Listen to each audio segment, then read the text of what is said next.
Okay, so in this video, I'll show you how you can access root directory in Fedora 42. As you have experienced, Fedora has stopped the option to access it like it was earlier. Earlier, it was like in the left side, you can use to go to root directory, but now the option is gone. This option you are seeing here, I have bookmarked it. It was not there.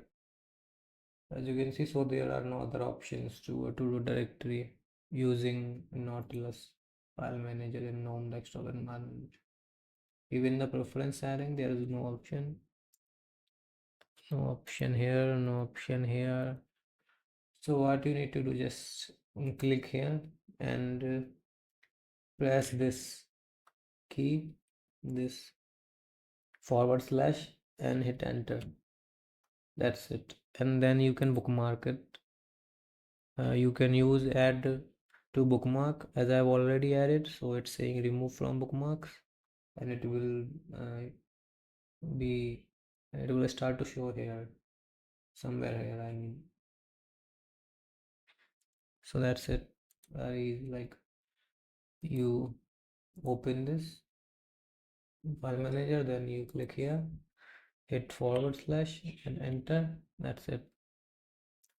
One more thing I would like to explain, like if doing the previous method, if you face any issues like some permission issues, then there is a second method to access root directory using Nautilus, and this is how it works.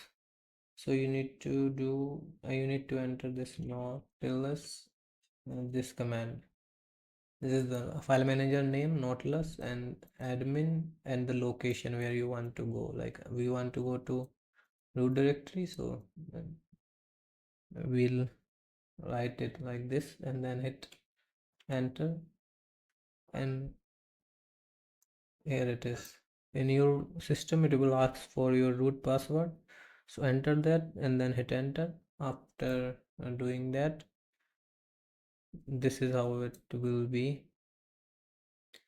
So now you have full access, full permission, full administrator rights. So now you won't face any problem. You can do anything. Even if you want to delete anything, you can just do anything here.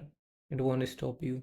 So this is the second method. The first method does not work for you. Like for casual use, like if you want to copy some files from root directory to your home directory, you can use the previous method. But if you want to edit something, then that method won't work because you need administrator permission. So for that purpose, you can use the second method, and now you have full right in the root directory.